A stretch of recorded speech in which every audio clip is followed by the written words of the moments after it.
नमस्कार, मैं हूं वंदना पांडे और आप देख रहे हैं के न्यूज इंडिया। बुलेटिन की शुरुआत करेंगे उससे पहले हेडलाइंस। ऑपरेशन सिंदूर, विदेश से डेलीगेशन आज पीएम से मिलेंगे। आतंकवाद पर दुनिया भर के रुख की देंगे जानकारी। शाम 7:30 बजे प्रधानमंत्री आवास पर मुलाकात होगी। सेना को नया मिलेगा एयर डिफेंस सिस्टम QRSAM। इसकी खासियत हो मूविंग टारगेट करना।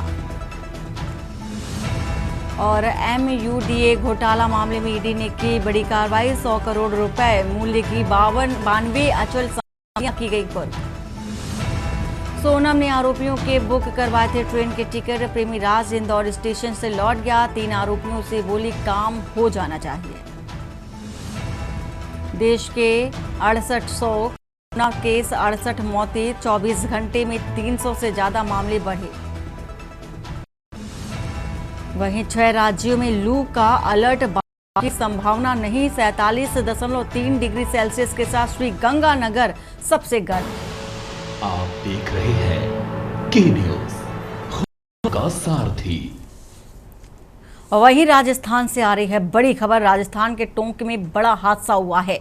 बनास नदी में डूबने से 8 की मौत बताई जा रही है। इस वक्त की सबसे बड़ी खबर आपको बता रहे हैं। जयपुर के दोस्तों की दर्दनाक मौत, नहाते समय भीषण हादसा। मौके पर पहुंचकर पुलिस ने की जांच। 7 शव नदी से बाहर निकाले तो पुलिस ने सभी शवों को अस्पताल भेजा। जयपुर कलेक्टर ने जताया है दुख, सुरक्षा के लिए जागरूकता जरूरी। तो बनास नदी में डूबने से ये हादसा हुआ है। शव नदी से बाहर निकाले गए हैं। बड़ी खबर आपको बता रहे हैं। राजस्थान के टोंक से पुलिस ने सभी शवों को अस्पताल का। तो जयपुर के 8 दोस्तों की मौत बताई जा रही है। नहाते समय ये भीषण बताया जा रहा है कि ये नहाते हादसा है। नदी में डूबने से ये हादसा। जयपुर के 8 दोस्तों की मौत बताई जा रही है। तो नहाते समय ये हादसा हुआ है। तो टोंक से ये खबर आपको बता रहे हैं। ये बड़ी खबर जहां पर बनास नदी में नहाने गए 8 युवक डूब गए और डूबने से उनकी मौत हो गई। वहीं ये भी खबर है कि 7 शव नदी से बाहर निकाल लिए गए हैं और पुलिस शवों को अस्पताल भी भेज चुकी है। तो जयपुर के कलेक्टर ने इस हादसे पर दुख भी जताया है।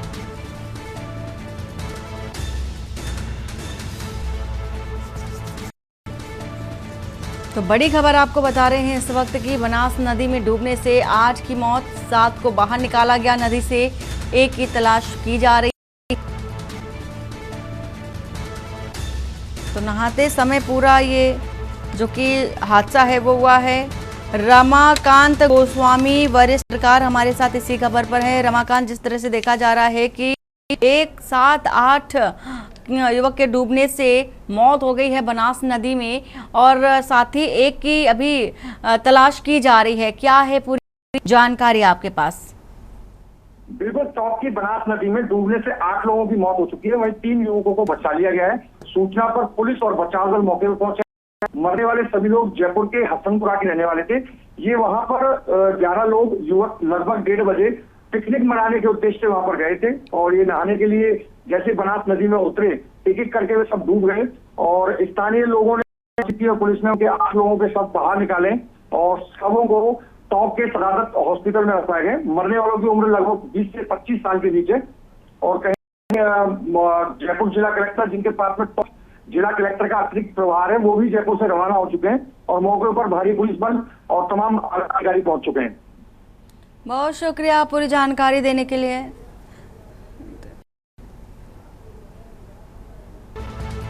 जयपुर कलेक्टर ने दुख जताया है। साथ ही राजस्थान के टोंक में ये बड़ा हादसा हुआ है। खबर आप आ रहे हैं राजस्थान से। राजस्थान के टोंक से ये खबर, बनास नदी में डूबने से 8 की मौत बताई जा रही है।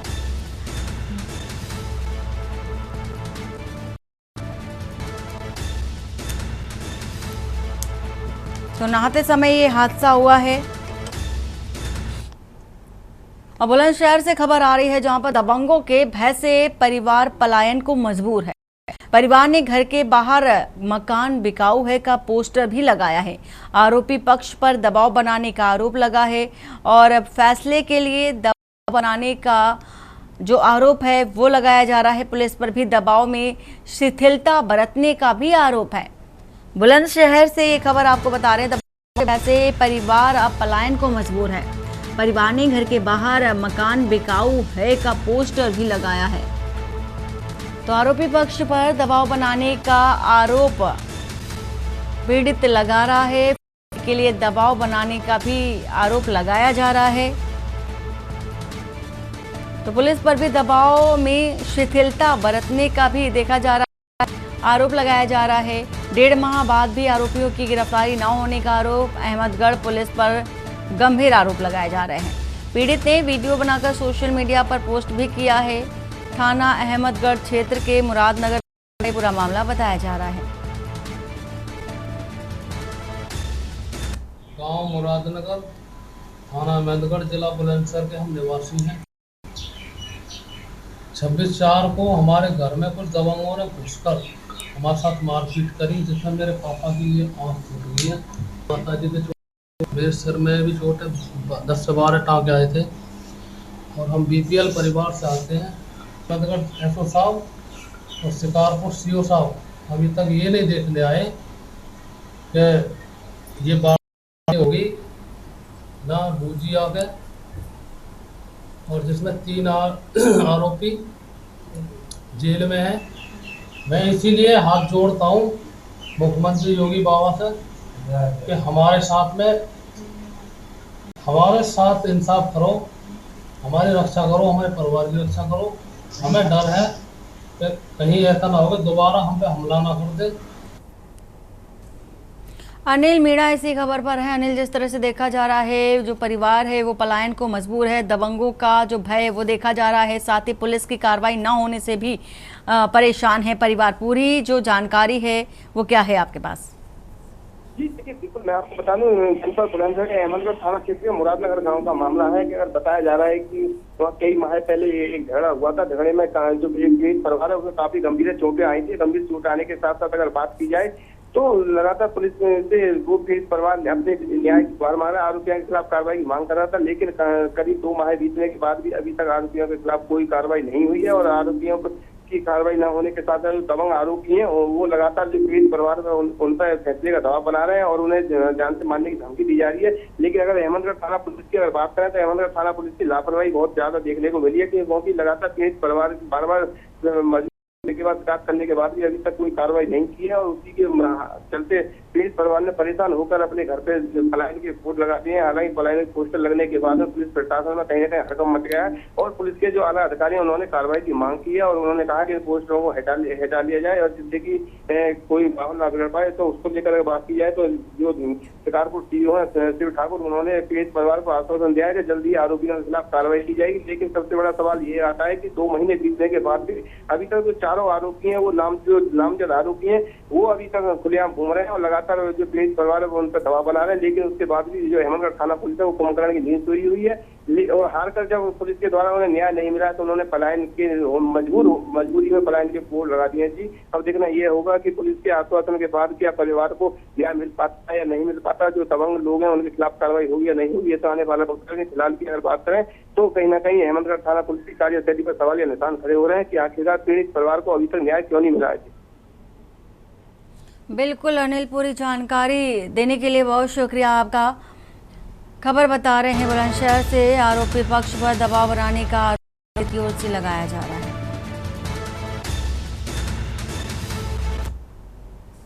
रायबरेली से खबर आपको बता देते हैं, जहां पर RDA में समाधान दिवस कैंप में फरियादियों की संख्या रही कम। 15 से 20 फरियादी ही पहुंचे। समाधान दिवस कैंप में जागरूकता व प्रचार प्रसार न होने का अभाव बताया जा रहा है। लोगों तक नहीं पहुंच पाई जानकारी। DM हर्षिता ने कार्यक्रम का आयोजन किया था। एक ही छत के नीचे भवन मानचित्रों की स्वीकृति भी मिलेगी।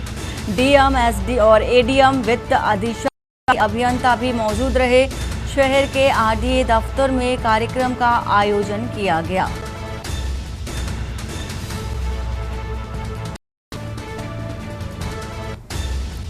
तो तो एक ही छत के नीचे भवन मानचित्रों की स्वीकृति मिलेगी। डीएम, एडीएम, वित्त अधिशासी अभियंता इस दौरान मौजूद रहे। तो डीएम हर्षिता माथुर ने कार्यक्रम का आयोजन किया था। एक ही छत के नीचे भवन मानचित्रों की स्वीकृति मिलेगी।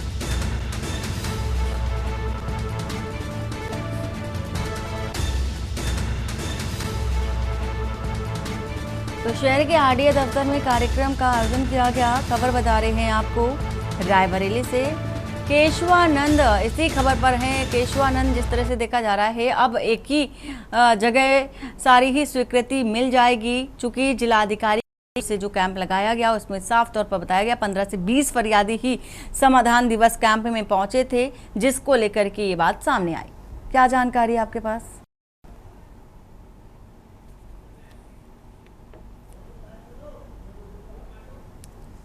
केशवानंद, आपको आवाज पहुंच पा रही?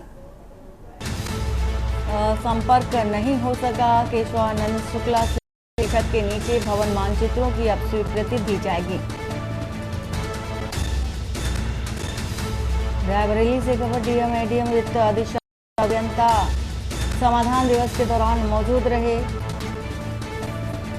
और केशवानंद इसी खबर पर है। केशवानंद, क्या कुछ जानकारी है आपके पास?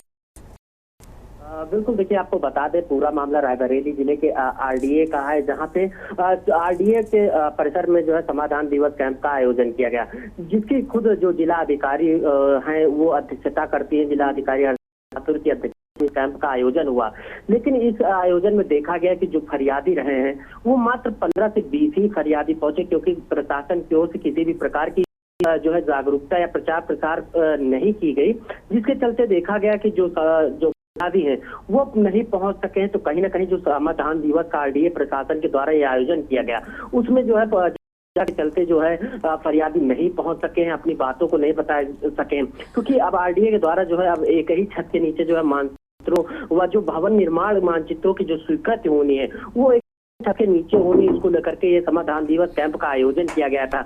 इसकी अध्यक्षता स्वयं जिला अधिकारी कर रही थी, लेकिन देखा गया प्रशासन की ओर से जागरूकता अभियान न चलाए जाने के जो फरियादी नहीं पहुंचे, तो मात्र यहाँ पे कई घंटों का ये समाधान दिवस का आयोजन हुआ, जिसमें देखा गया मात्र 15 से 20 ही फरियादी पहुंचे। तो कहीं ना कहीं देखा गया कि समाधान दिवस में जागरूकता का काफी अभाव देखने को मिला है, जहां फरियादी आज नहीं पहुंच पाए। जी बहुत शुक्रिया केशवानंद पूरी जानकारी देने के लिए। रायबरेली से आपको एक खबर बता रहे हैं। शहर के आरडीए दफ्तर में कार्यक्रम का आयोजन किया गया। आरडीए में समाधान दिवस कैंप का आयोजन जिलाधिकारी की ओर से किया गया।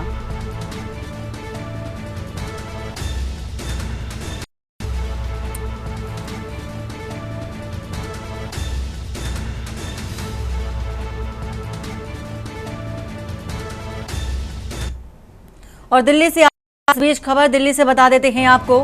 दिल्ली के द्वारका सेक्टर 13 में भीषण अग्निकांड। दिल्ली से आपको ये खबर बता रहे हैं। 7वीं मंजिल से कूदे 2 बच्चों की मौत बताई जा रही है। तो भीषण आग लगी थी, पिता ने भी छलांग लगाई, अस्पताल में मौत बताई जा रही है। 7वीं मंजिल के अपार्टमेंट में देखा जा रहा था भीषण आग लगी थी। सब अपार्टमेंट में भीषण आग लगी थी और आग की चपेट में आई पूरी की पूरी मंजिल। खबर आपको बता रहे हैं राजधानी दिल्ली से 8 दमकल गाड़ियां मौके पर भेजी गई। इस वक्त की आपको ये बड़ी खबर बता रहे हैं, जहां पर 7वीं मंजिल में भीषण आग लग गई और ये धुएं का गुबार भी आप देख सकते हैं। आग कितनी भयावह होगी इसका आकलन आप कर सकते हैं। साथ ही 2 बच्चे जब छलांग लगाए उनकी मौत बताई जा रही है, पिता ने भी छलांग लगाई।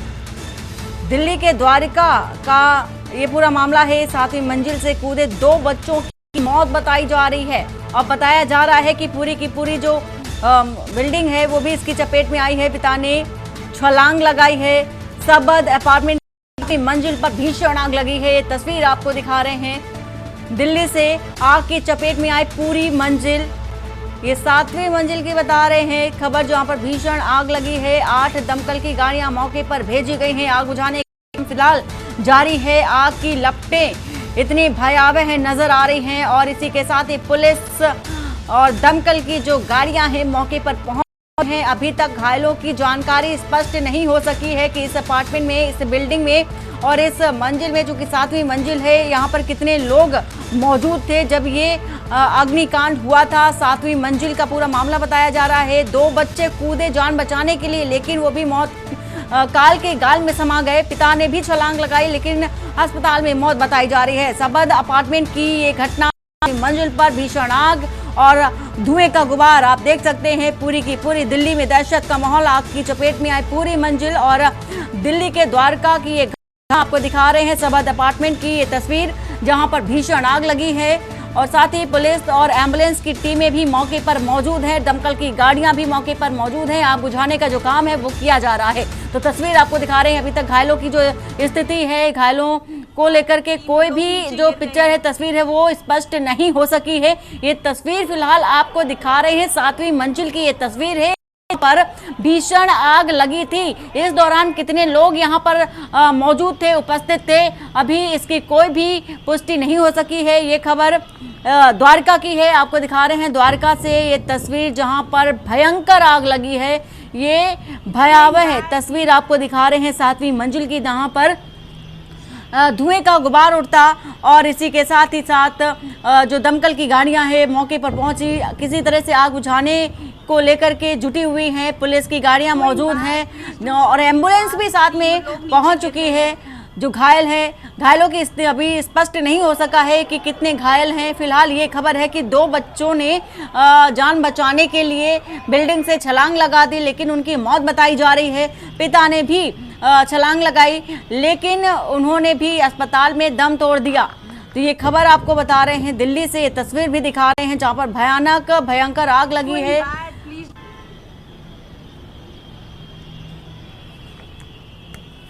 तो 7वीं मंजिल की ये तस्वीर, आग बुझाने का काम फिलहाल किया जा रहा है। It's going bad. Please do something fast. 3 लोग नीचे गिर गए हैं।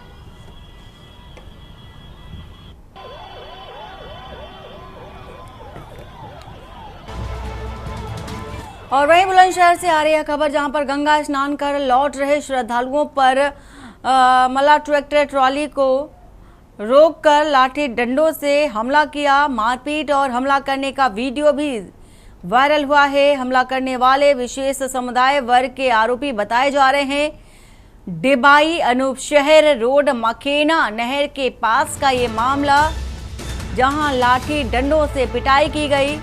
ये वीडियो सोशल मीडिया पर भी वायरल हो रहा है। मारपीट और हमले का ये वीडियो, ट्रैक्टर ट्रॉली को लेकर के ये विवाद हुआ, चूंकि देखा जा रहा है ट्रैक्टर ट्रॉली को रोककर लाठी डंडों से हमला किया गया। तो मारपीट और हमला करने का जो वीडियो है सोशल मीडिया पर वायरल हो रहा है। हमला करने वाले विशेष समुदाय के आरोपी बताए जा रहे हैं। डिबाई अनूप शहर रोड मखेना नहर के पास का ये मामला। तो गंगा स्नान कर लौट रहे थे श्रद्धालु और इस दौरान विवाद हो गया, लाठी डंडे भी चल गए। ट्रैक्टर ट्रॉली को लेकर के पहले तो ट्रैक्टर ट्रॉली को रोका गया, फिर लाठी डंडे भांजे गए। ये तस्वीर भी आपको दिखा रहे हैं। और फिलहाल ये जो वीडियो है सोशल मीडिया पर जमकर वायरल हो रहा है। पहले तो ट्रैक्टर को रोका, फिर लाठी डंडों से हमला कर दिया। तो मारपीट और हमला करने का जो वीडियो है सोशल मीडिया पर वायरल हो रहा है। हमला करने वाले विशेष समुदाय के वर्ग बताए जा रहे हैं।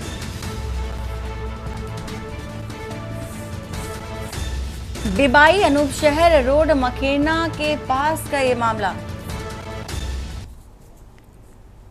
और सहारनपुर से खबर, 4 दोस्तों का सफर मौत में बदल गया। ईद की छुट्टी पर गए थे 4 दोस्त और पूर्वी यमुना नहर में तेज बहाव बना काल और चारों युवक डूब गए। गोताखोरों ने निकाले शव। गांव और मोहल्लों में मातम पसरा हुआ है। परिजनों ने पोस्टमार्टम से इनकार भी कर दिया है। 3 घंटे की तलाश के बाद शव मिले। पुलिस ने पंचनामा भरकर शव सौंप दिए। सहारनपुर के देहात कोतवाली क्षेत्र की ये तस्वीर और पूरा मामला बताया जा रहा है।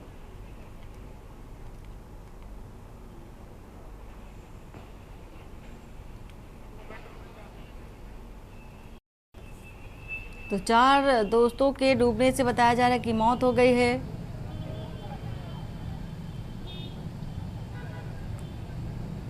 ईद की छुट्टी मना करके लौट रहे थे, लेकिन काल के गाल में समा गए। ये भाई हमारा सुबह गया था, उसके बाद 4 बजे करीब भाई आया था हमारा, फिर ये नहर पे गए थे। तो नहर पे मेरे पास 5-5:30 बजे करीब फोन आया था, भाई आए थे। तो इन्होंने बोला था ना तुम्हारा भाई वहाँ पे है, तुम नहर पे गए तो वहाँ पे इसकी डेड बॉडी मिली। क्या काम करता था तुम्हारा भाई? ये फोटो का काम करता था, मंडी समिति के बाहर रेट लगाया था। कितने अब तक आपकी जानकारी में कितने लोगों की मौत हो गई है पता लगा? अब तक तो पता नहीं 4 बंदे थे। जी, उसका एक फोटो ग्रुप में आया था यहाँ पे, वो देख के हमने पहचाना कि हमारा भांजा है। फिर यहाँ से हम बड़ी नहर पे गए, वहाँ से देख के फिर इसे बड़े अस्पताल ले गए, वहाँ से फिर हम घर ले गए। कितने लोग? 4। ये जो 2 सगे भाई, ये एक मामू का है, कुफ्ती का है, वो दिल्ली का रहने वाला है, वो इसे यहाँ काम करता था, अपनी घर लगे यहाँ रहता था। अवगत कराना है कि आज थाना कोतवाली देहात पर यह सूचना प्राप्त हुई कि 2 युवक चिलकाना रोड के पास स्थित बड़ी नहर में डूब गए हैं। सूचना मिलते ही पुलिस ने तत्काल कार्रवाई शुरू की एवं को ड्यूटी पर लगाया गया। जब उनके द्वारा सर्च किया गया तो इस नहर से 4 युवकों के शव बरामद हुए, जिनके नाम है Kaleem son of Saleem, Zubair son of Anees, son of Talib एवं साकिब सन ऑफ आमिर। ये चारों युवक थाना मंडी क्षेत्र एवं कोतवाली नगर क्षेत्र के निवासी हैं। इनके परिजनों को सूचित कर दिया गया है और इसमें अग्रिम वैधानिक कार्रवाई की जा रही है।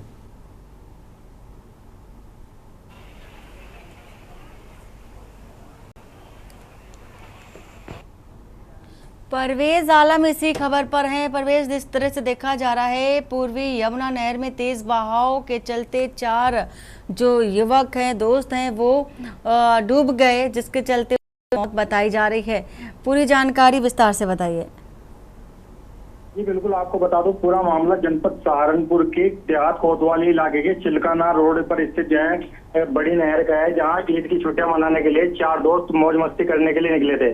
इसी दौरान वे यमुना नहर में नहाने के लिए गए और एक के बाद एक तेज बहाव में पानी में समा गए।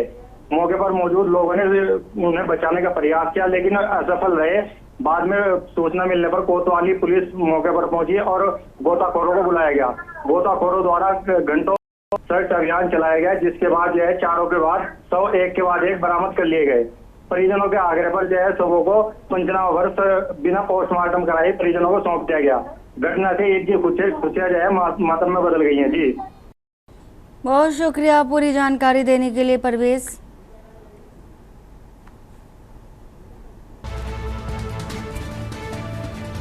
तीन घंटे की तलाश के बाद मिले शव। खबर बता रहे हैं आपको, पुलिस ने पंचनामा भरकर शव सौंपे।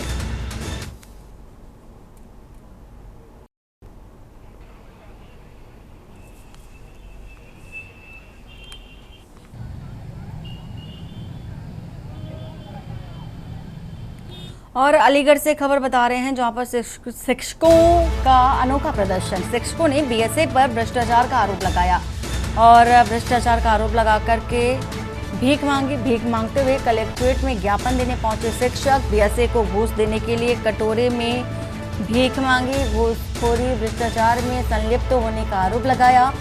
डीएम के नाम एसीएम प्रथम अनिल कटिहार को ज्ञापन सौंपा। जूनियर हाई स्कूल पूर्व माध्यमिक शिक्षक संघ के बैनर के लिए ज्ञापन। 4 सूत्रीय मांगों को लेकर एसीएम को ज्ञापन सौंपा गया। अलीगढ़ के कलेक्ट्रेट में प्रदर्शन भी किया गया। ये शिक्षकों की ओर से प्रदर्शन देखा जा रहा है।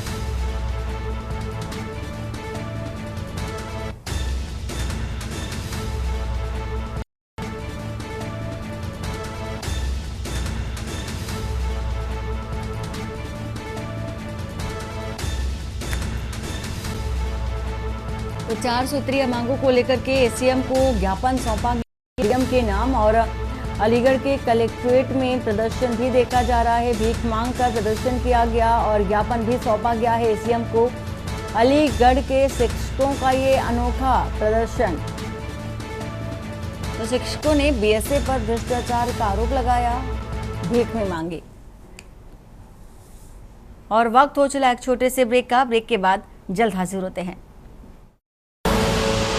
आप देख रहे हैं के न्यूज, खबरों का सारथी।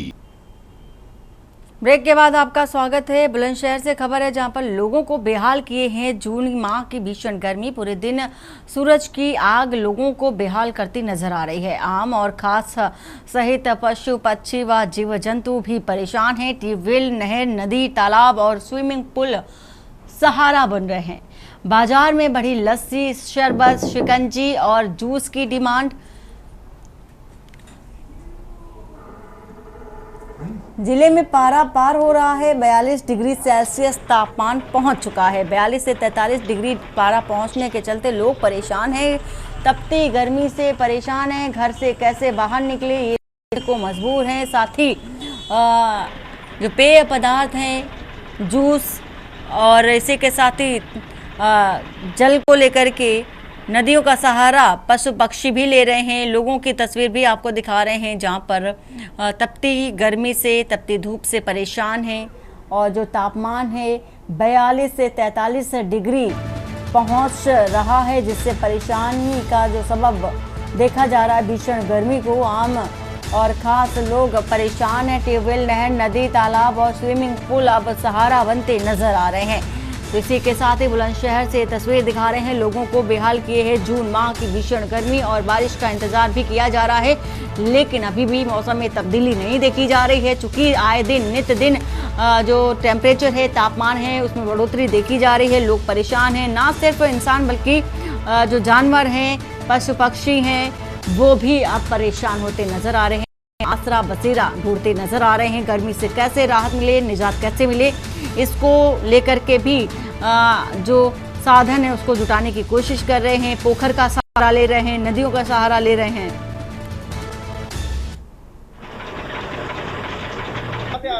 हमारे यहाँ अलीगढ़ से दवाई लेके। अच्छा दादा, यहाँ रुके हैं आप? किस लिए रुके हैं? गन्ना का जूस पीने के लिए। अच्छा, गन्ना का जूस पिया है? हाँ। गर्मी के कारण? गर्मी के कारण, गर्मी ज्यादा हो रही है। तो आप तो गाड़ी में बैठे फिर तो एसी फेल हो रही है जी। एसी फेल हो रही है? हाँ। तो गन्ने का जूस पी के राहत आई है? हर राहत आई मिली थोड़ी सी। तो कैसी गर्मी पड़ रही है दादा? बहुत भयंकर गर्मी पड़ रही है जी। क्या दिन से पड़ रही है गर्मी? ये तो 15 दिन हो गए कम से कम हमारी गर्मी पड़ता। अच्छा, इसी तरह की अगर गर्मी पड़ती रही तो किस तरह की परेशानी आएगी लोगों को? परेशान लोग बीमार होने निकलेंगे। अच्छा, इस वक्त कहाँ खड़े हैं आप? मैं इस वक्त खड़ा हूँ जूस की ठेली पे। गर्मी इतनी ज़्यादा पड़ रही है कि बस 40 से 45 के बीच टेम्परेचर है। और जूस पी के थोड़ा ये राहत सी महसूस कर रहा हूँ कि गर्मी कम हो जाए। तो देखा जा रहा है तुम्हें पसीना बहुत आ रहा है। फिर भी जूस पी रहा हूँ, फिर भी पसीना रुक रहा है। गर्मी बहुत ज़्यादा पड़ रही है। गर्मी का प्रकोप ज़्यादा है। ज़्यादा।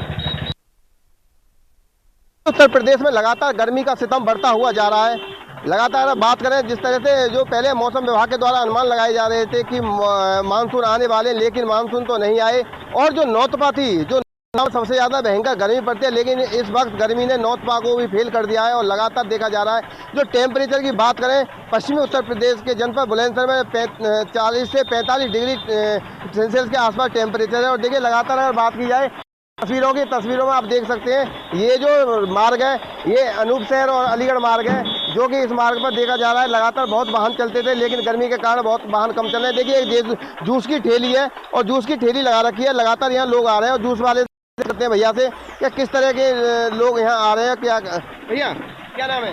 राकेश नाम है। क्या काम करते हो? गन्ने का जूस ठेली लगाता है। अच्छा, गन्ने की जूस लगाते हो। गर्मी के कारण किस तरह के लोग आपके पास आ रहे हैं? कैसे हो रही है दुकानदारी? अच्छा, गर्मी बहुत भयंकर पड़ रही है। क्या कहते हैं? अच्छा, लोग पसीना में आते हैं? हाँ, पसीने में आते हैं। जूस पीते हैं आपके पास? जूस पीते हैं। अच्छा, और कितने लोगों ने अभी तक सुबह से पी लिया होगा? कम से कम 2500 की दुकानदारी होगी। अच्छा, 2500 की? 2500। अच्छा, तो कहीं समय गर्मी की वजह से लोग आपके यहाँ जूस पी कर राहत महसूस करते हैं? राहत महसूस होती है। तो टेम्परेचर की बात करें, कितना हुआ टेम्परेचर? वो 40-45 डिग्री सेल्सियस। आपने अभी जूस पिया है जी, कैसा महसूस कर रहे हैं आप? पसीना अभी पसीना बहुत गर्मी है। गर्मी में आया हूँ मैं,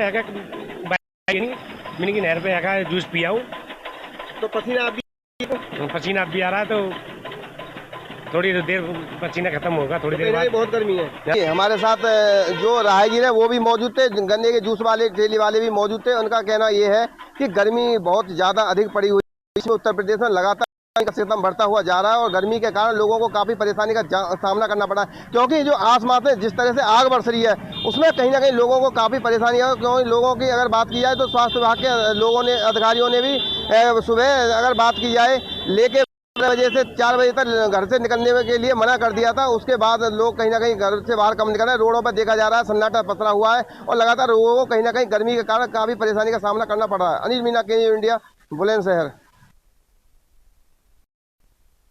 और कौशाम्बी से खबर बता देते हैं, राम बाबू तिवारी हत्याकांड से जुड़ी एक खबर आपको बताने जा रहे हैं, जहां पर पिता की आत्महत्या के बाद बेटा बेगुनाह साबित हुआ है। लेकिन इसी बीच राजधानी से बड़ी खबर आ रही है, दिल्ली से बड़ी खबर आपको बता देते हैं। दिल्ली के मंगोलपुरी की रबड़ फैक्ट्री में भीषण आग लगी है। दिल्ली से आपको ये बड़ी खबर बता रहे हैं, इंडस्ट्रियल एरिया फेज 1 की रबड़ फैक्ट्री में भीषण आग लगी हुई है और इसी के साथ ही पर पहुंची पुलिस और दमकल की कई गाड़ियां आग बुझाने में जुटी हुई हैं। तस्वीर भी आपको दिखा रहे हैं रबड़ फैक्ट्री की, जहां पर भीषण आग लगी है। दमकलकर्मी आग बुझाने की कवायद में जुटे हुए हैं। दिल्ली के मंगोलपुरी की ये तस्वीर दिखा रहे हैं, जहां पर भीषण आग लगी है रबड़ फैक्ट्री में। धुआं आप देख सकते हैं उठता हुआ और भीषण आग लगी हुई है रबड़ में। और इससे पहले आपने देखा कि राजधानी दिल्ली के द्वारका में भीषण आग लगी थी, जहां पर 7वीं मंजिल में आग लगने से 2 बच्चे मंजिल से कूदे थे 7वीं मंजिल से। और अब चूंकि देखा जा रहा है इंडस्ट्रियल एरिया 1 के रबड़ फैक्ट्री में आग लगी है। ये तस्वीर आपको दिखा रहे हैं, मंगोलपुरी की ये तस्वीर आपको दिखा रहे हैं, जहां पर दमकल की गाड़ियां पहुंच चुकी हैं, आग बुझाने में जुटी हुई हैं। भीषण आग लगी है, धुएं का गुबार हुआ। तस्वीर आपको दिल्ली से दिखा रहे हैं इस वक्त के। ये 10:34-35 के आसपास, 10:30 के आसपास ये कॉल मिली थी मंगोलपुर इंडस्ट्रियल एरिया फेज 1। ये D5/246 है, यहाँ पे आग लगी हुई है और ये बेसिकली रबड़ सीट्स बनाने का काम करते हैं ये लोग। और इसकी पूरी बिल्डिंग से आग है। Basement, ground, first and second floor है। 3rd फ्लोर पे टेम्परेरी इसका, तो बेसमेंट में आग नहीं है, ग्राउंड, फर्स्ट, सेकंड पे आग है इसकी। तो हमारा काम चल रहा है यहाँ पे। अभी हमारी तकरीबन 14 गाड़ियां हैं जो यहाँ पे काम कर रही है।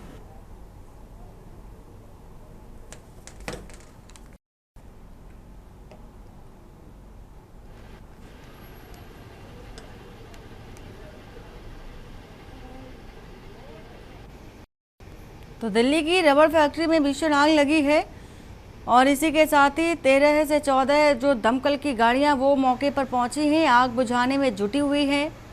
और 1st से 2nd फ्लोर बताया जा रहा है, जहां पर भीषण आग लगी है।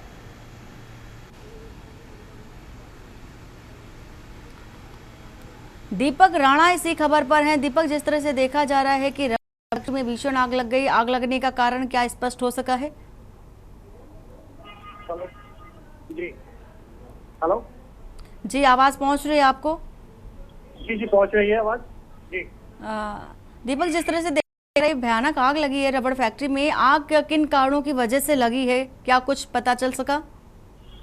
दरअसल ये जो आग है ये सुबह 10:39 के लगभग जो है पुलिस को एक कॉल प्राप्त होती है आग की। और जब आग के बाद जब दमकल की गाड़ियां वहां पर पहुंचती है तो उसमें कुछ मजदूर काम कर रहे होते हैं। ये जो है गत्ते बनाने का, ये रबड़ बनाने की जो फैक्ट्री है, ये D5/246 में जो मंगोलपुर इंडस्ट्रियल एरिया के संचालित थी, उस वक्त मजदूर भी उसके अंदर काम कर रहे थे।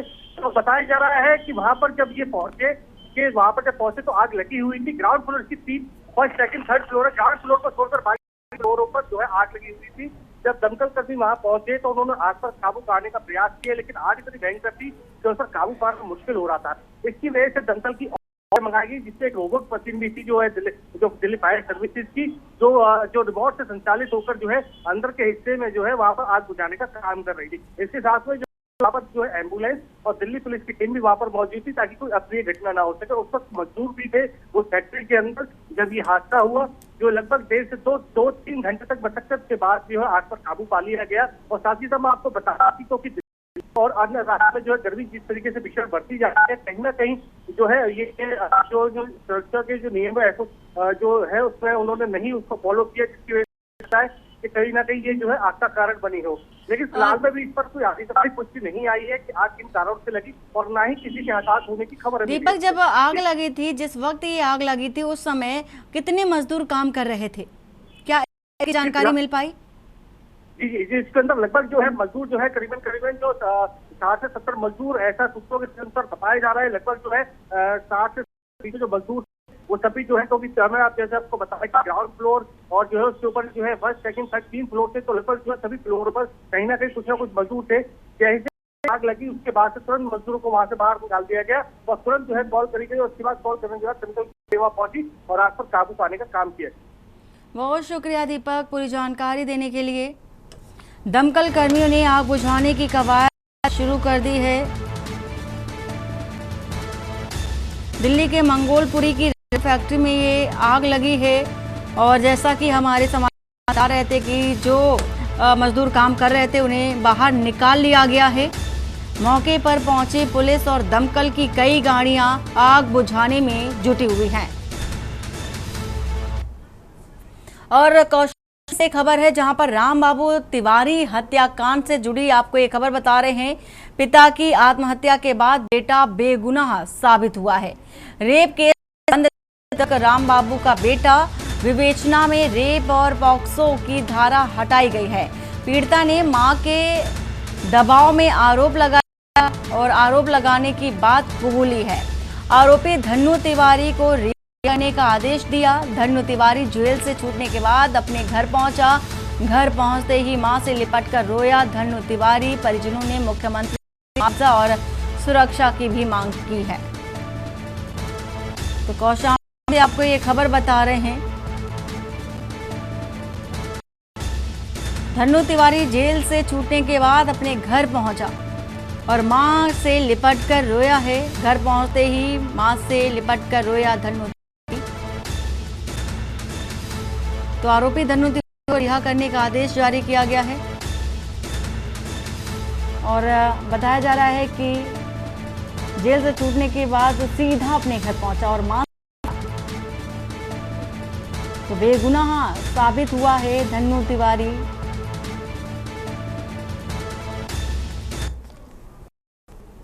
सर हमारे भाई को झूठे केस में फंसा दिया गया था पॉस्को एक्ट में, और आज जो है न्यायालय पर हमें पहले भी पूरा भरोसा था और आज भी है, तो न्यायालय ने बाइज्जत बरी कर दिया उनको, मतलब जो है हटा दिया और हमारा भाई जांच में सही साबित हुआ है। कुछ ऐसा नहीं था। सरकार से हमारी मांग है कि हमारी सुरक्षा, हमारे जान माल का खतरा है और हमें जो है सुरक्षा मुहैया कराई जाए और हमारे चाची के लिए जो है, क्योंकि अब हमारे चाचा नहीं रहे, अब हमारा भाई आया, जब से रोकर बुरा हाल है, क्योंकि कभी वो सपने में भी नहीं सोचा था कि जो है मैं बाहर जाऊंगा और बेगुनाही साबित करने में हमारे चाचा जी जो है हमारे चाचा जी अब नहीं रहे हैं। सोनभद्र से पर सोनभद्र में सपा कार्यकर्ताओं का प्रदर्शन है। बिजली पानी की समस्या को लेकर के प्रदर्शन किया जा रहा है। जिलाधिकारी कार्यालय पर सपा कार्यकर्ताओं का प्रदर्शन और कार्यकर्ताओं ने अनोखे अंदाज में प्रदर्शन किया है। तो हाथों में बाल्टी और पानी लेकर महिलाओं ने की नारेबाजी। भाजपा सरकार के वादे फेल होने का आरोप लगाया। रॉबर्ट्सगंज स्थित कलेक्ट्रेट में जोरदार का यह प्रदर्शन।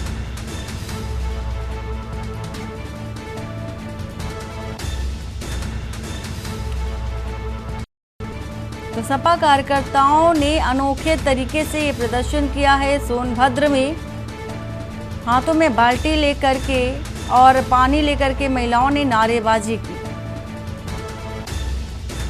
भाजपा सरकार पर आरोप लगाया, हमलावर हुए। रॉबर्ट्सगंज स्थित कलेक्ट्रेट का देखा जा रहा मामला है पूरा, जहां पर ये प्रदर्शन किया गया है। सपा कार्यकर्ताओं की ओर से हाथ में बाल्टी लेकर के बिजली पानी की समस्या को लेकर के, मूल समस्याओं को लेकर के प्रदर्शन किया जा रहा है सपा कार्यकर्ताओं की ओर से। तो बिजली पानी दो भाजपा सरकार के बैनर लेकर के विरोध कर रहे हैं।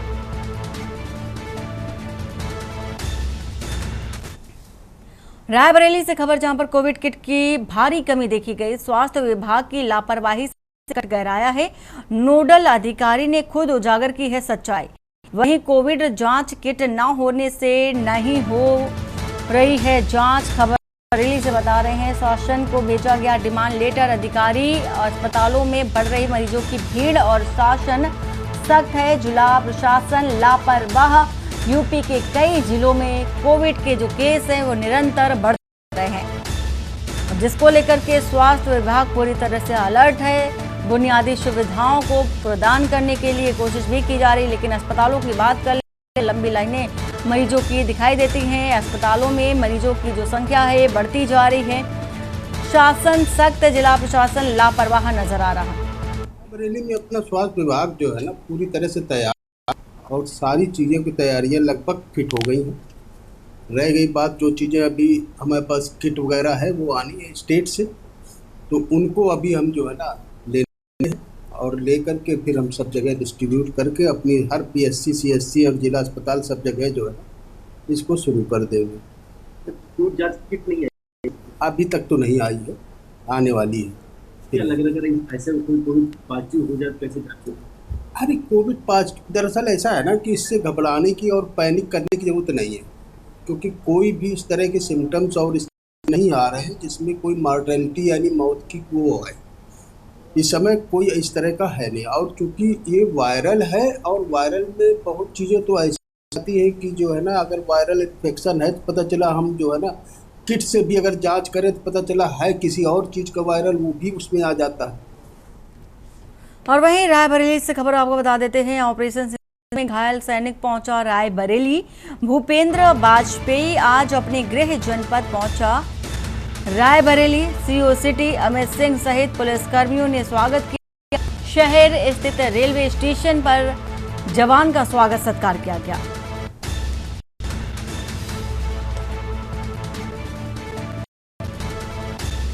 तो शहर स्थित रेलवे स्टेशन पर जवान का स्वागत किया गया। ऑपरेशन सिंदूर में घायल सैनिक रायबरेली पहुंचा। तो भूपेंद्र वाजपेयी आज गृह जनपद रायबरेली पहुंचे हैं।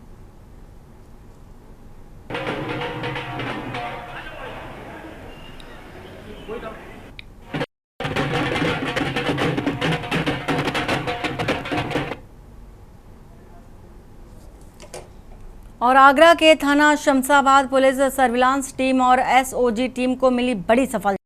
पुलिस ने चोरी की 10 बाइक, 2 ट्रैक्टर और अवैध तमंचा बरामद किया है।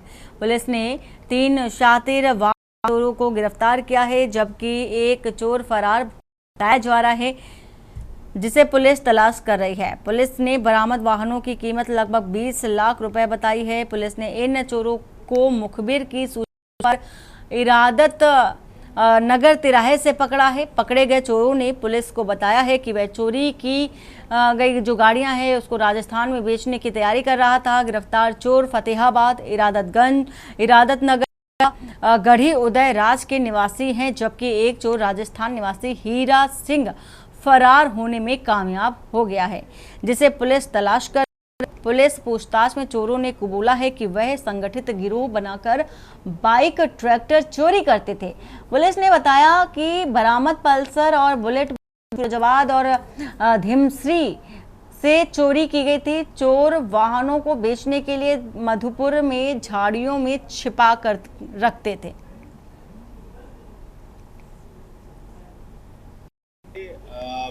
पूर्वी जोन में बेसिकली एक घटना हुई थी अभी 3 तारीख को, और उसमें एक पल्सर बाइक गई थी, और उसी के क्रम में पास में भी कुछ घटनाएं शहर में हुई, जिसमें कुछ बाइक चोरी की घटनाएं निरंतरता से प्रकाश में आ रही थी। इसमें आदित्य ने और इनकी सर्विलांस विंग ने और थाना शमशाबाद ने, गिरीश ने, इन लोगों ने बड़ा अच्छा काम किया है। अपनी टीम्स को लगा के इन्होंने जब इस पे काम करना शुरू किया तो एक अंतर जनपदीय और अंतर्राज्यीय गैंग का पर्दाफाश हुआ, जिसमें 3 लोगों की गिरफ्तारी हुई है। और वहीं देखा जा रहा है खबर देवरिया से, जहां पर कोतवाली पुलिस ने 7 जून को महिला से हुई लूट का खुलासा है और खुलासा करते हुए 4 आरोपियों को गिरफ्तार किया है।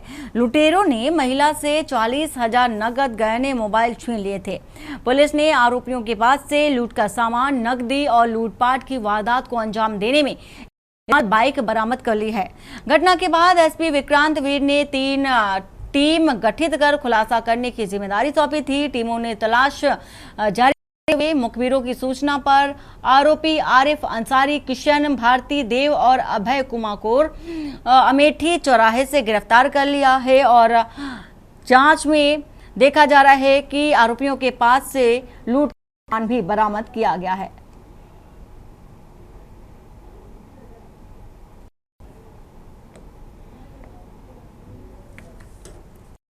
अलीगढ़ में गर्मी ने लोगों को जिंदगी देखा जा रहा है लोगों की जिंदगी बेहाल कर दी है। तापमान 40 से 42 डिग्री के बीच पहुंच चुका है, जिससे जीवन पूरी तरह से अस्त व्यस्त हो गया है।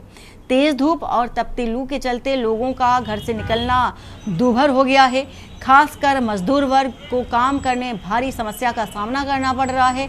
इस भीषण गर्मी के बीच शहर व्यवस्था को संभाल रहे पुलिसकर्मी अपनी ड्यूटी बखूबी निभा रहे हैं। गर्मी में घंटों सड़क पर खड़े होकर वह ट्रैफिक को चालू बनाए रखने में जुटे हैं। के न्यूज संवाददाता ने ऐसे ही कुछ ट्रैफिक पुलिसकर्मियों से बातचीत की है, जिन्होंने बताया है कि गर्मी जरूर भारी है, लेकिन ड्यूटी से पीछे नहीं हट सकते।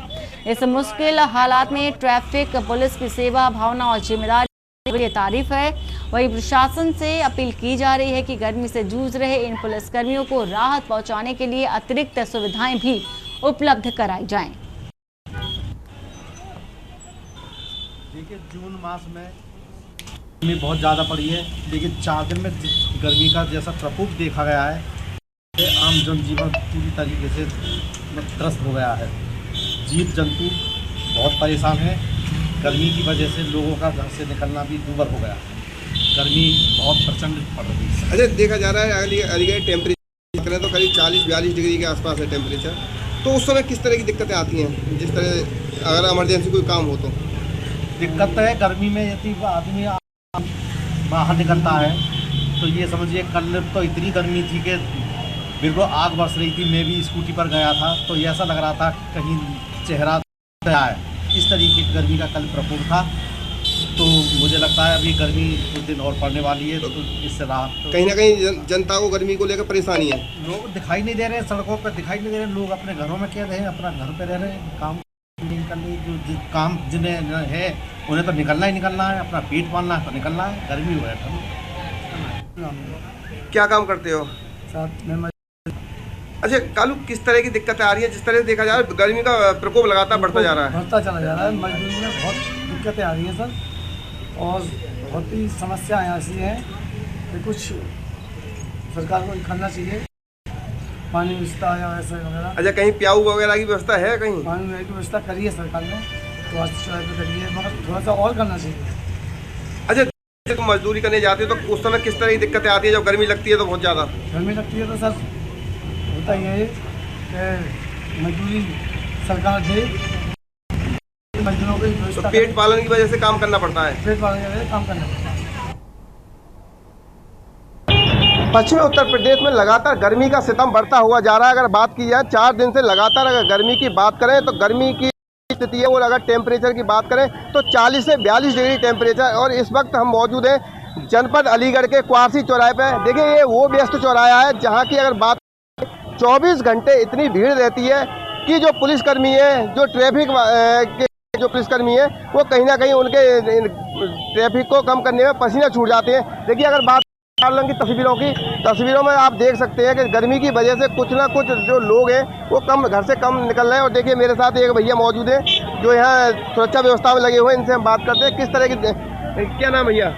मैं कांस्टेबल रवि कुमार मावी। अच्छा, किस तरह की दिक्कतें आ रही हैं? जिस तरह से लगातार देख रहा है 40-42 डिग्री टेम्परेचर है। बस गर्मी से वजह से ये है कि पसीना ज़्यादा, की चक्कर आने की समस्या, तो इसलिए हम पानी पीते रहते हैं और सुचारू रूप से ट्रैफिक चलाते हैं, जो हमारा काम है। जो हमारा देखा जा रहा है कहीं ना कहीं 2-3 करीब 4 दिन से लगातार टेम्परेचर बढ़ता जा रहा है। बहुत ज़्यादा। इसमें किस तरह की दिक्कत है? दिक्कत ये है कि जैसे पब्लिक आ रही है तो धूप में खड़ा होना पड़ता है, तो थोड़ा सा पसीने की दिक्कत, तो लेकिन फिर भी अपना कर्तव्य निभाना पड़ता है हमें। तो गर्मी ज़्यादा है और मैं कह रहा हूँ कि बहुत ज़्यादा गर्मी है। अच्छा, गर्मी है, लेकिन फिर भी मजबूरी की एक ऐसी है कि सरकार का होते हुए आपको ड्यूटी देनी पड़ती है।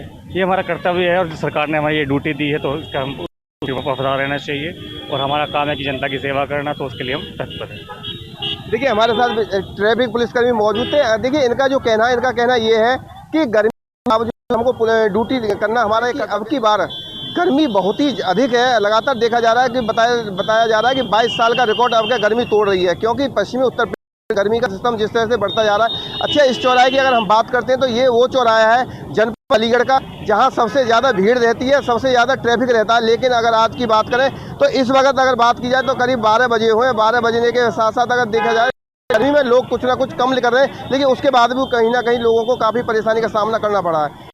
अनिल मीणा, के न्यूज़ इंडिया, अलीगढ़।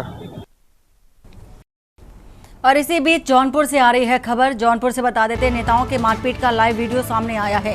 जौनपुर से आपको ये खबर बता रहे हैं, मंत्री ओम राजभर के कार्यकर्ताओं ने मारपीट की है और ये वीडियो सोशल मीडिया पर जमकर वायरल हो रहा है। सुहेलदेव समाज पार्टी के महेंद्र राजभर को जमकर पीटा गया है।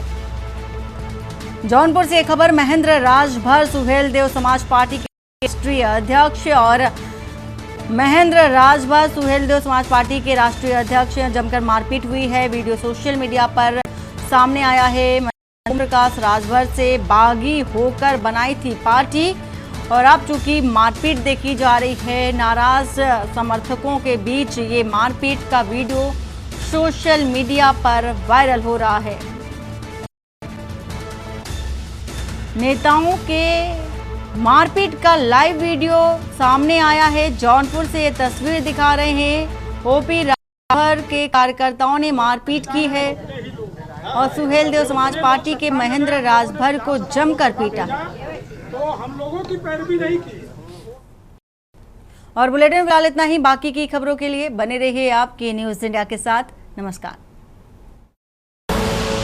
आप देख रहे हैं के न्यूज़, खबरों का सारथी।